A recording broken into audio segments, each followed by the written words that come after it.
Ladies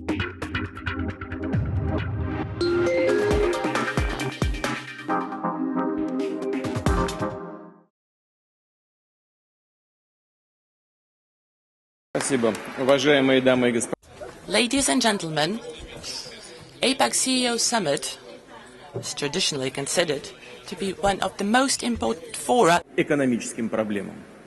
to discuss economic issues. I appreciate the opportunity to speak on the topic of special relevance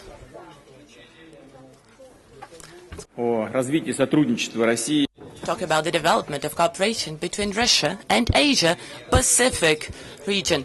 Океанским веком. Россия, как часть АТР, обязана использовать те конкурентные преимущества. We see great competitive advantages that this rapidly growing center of economic technology and innovation offers. The development of such regions of Russia as Siberia, Far East, opens up unique opportunities for the countries of this vast region. Opportunity to efficiently use new opportunities and further strengthen its potential for Russia. Cooperation with Asia-Pacific is a strategic priority, and it is very important that for our relations with the overwhelming development, relations of the countries of the region characterized by general positive, constructive spirit. We value the determination, and we are determined to further bring forward multifaceted bilateral and multilateral cooperation. We think that the experience of many of the Asia-Pacific countries serves as a good example in terms of building competitiveness. They are at the forefront when it comes to innovation, finance, and investment. And even despite negative financial trends of the past few years have been showing good dynamics with an insignificant drop in growth rates. That said, in order not to be caught in the retracted recession, the countries of the region will need to do important structural reform. It is not by chance that our Chinese friends outlined structural reform is one of priorities for its APEC presidency. Russia is no exception. For us, structural economic reform is a top priority. Today, trade with Asia-Pacific accounts for over 1/4 of all trade volume of Russia and its foreign partners, and we're planning to grow this share to 40%. And we're making specific steps to expand the geography of our exports to increase share of manufactured and high-tech goods in the trade volume. In the future, we are planning to create a network of accelerated growth rate stretches with preferential tax treatment and facilitated administrative procedures. Companies that will be located there will be mostly producing manufactured goods that will mostly be sold in the Asia-Pacific region. I would like to use the occasion to invite you, ladies and gentlemen, to use opportunities that are opening up and locate your production in the Far East of Russia. Let me reiterate, we'll do our utmost to create best conducive environment for your work as compared with 2009, the volume of direct investment from Asia-Pacific to Russia doubled, amounting at the moment almost $9 billion. The volume of Russia investment in Asia-Pacific region is smaller, a little under $1 billion as a result of past year, but we're planning to deal with this disbalance. We hope that the creation of the National Coordinating Center to develop economic cooperation with Asia-Pacific countries will allow to launch new projects, which Russia will be party. First, one of the key partners in the region is China.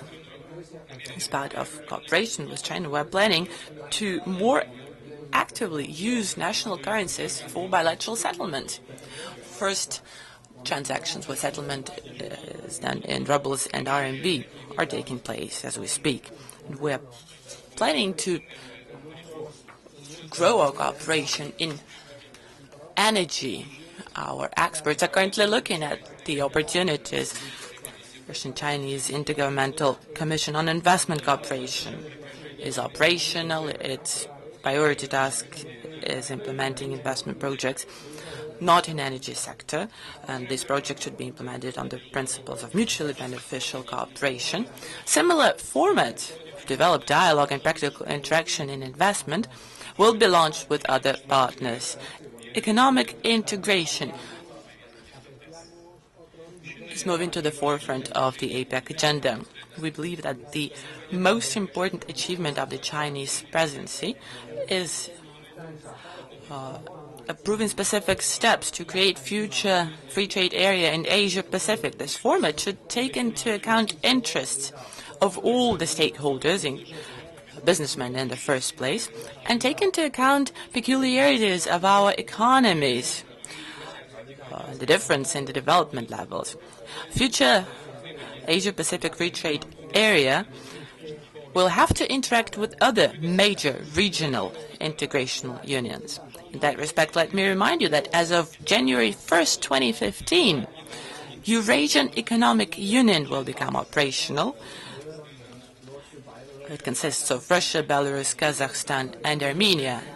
That's in the process of accession at the moment. We're seeing a new high-capacity regional market emerging based on WTO rules with unified rules, free from barriers impeding free flow of capital, goods, or labor. It opens up great opportunities for cooperation, for technological exchange and investment. One of the strategic goals of the Union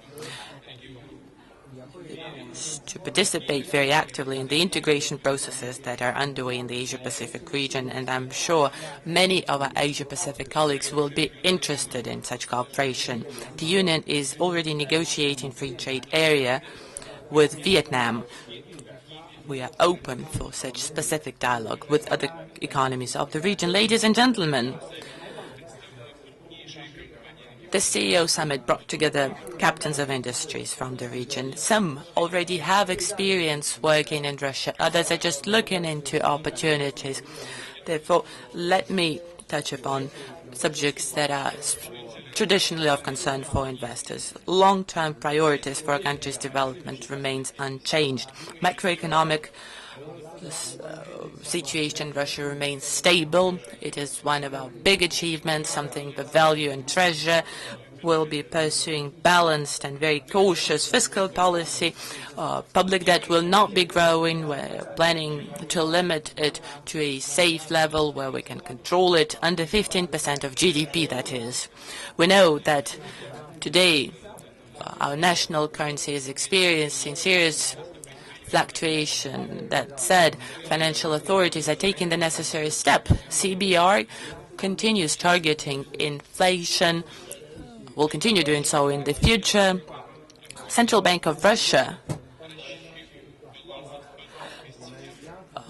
is clearing up balances in the banking sector. It is a long due step, and I believe investors understand that steps to rehabilitate financial system are needed. What's important is that our fundamentals in terms of golden currency reserves and balance of payments remain at good level. That allows us to control the situation without taking any extraordinary emergency steps. Let me reiterate, we are not planning to introduce any restrictions on the capital flow. We're also giving a lot of attention to creating conducive business environment, introducing best practices of working with investors, both at the regional and municipal level. Most importantly, investors and businessmen themselves, including foreign ones, are seeing positive changes. International experts also give a positive assessment to our efforts. As compared to 2010, our country improved its position in doing business, and we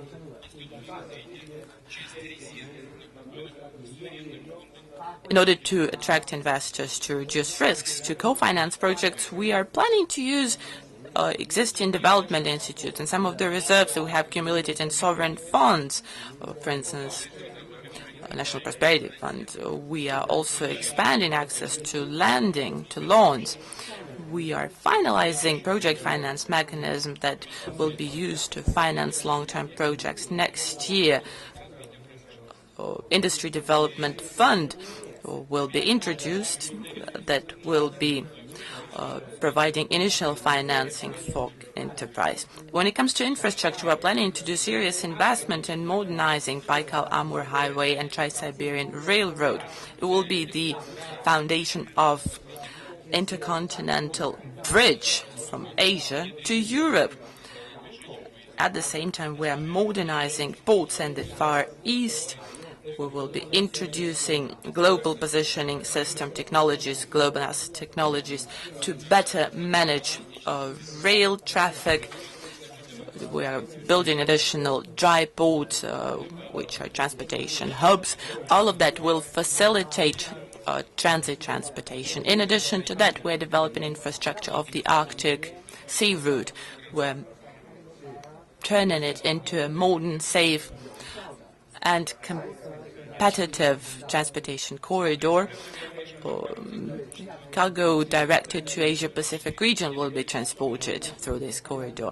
We are also suggesting to partners to cooperate in building energy and telecom infrastructure.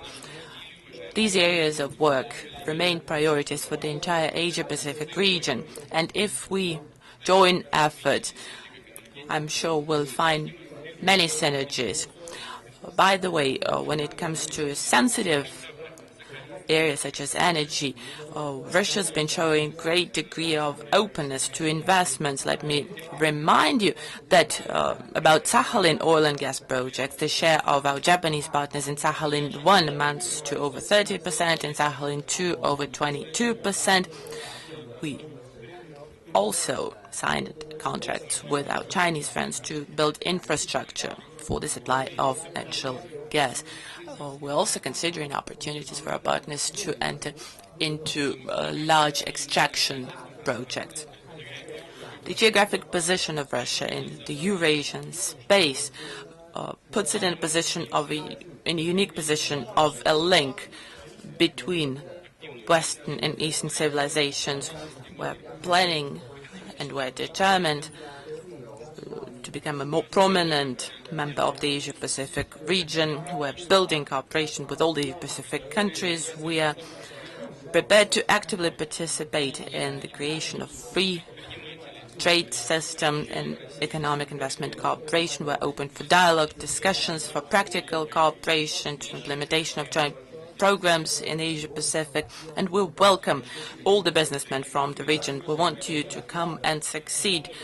Opportunities are endless. In conclusion, allow me to invite you to the next St. Petersburg Economic Forum. Next year, it will be taking place in June 18 to 20 in St. Petersburg, and I hope we will continue substantial dialogue and agree on new, interesting, large-scale projects. With that, I thank you for your attention.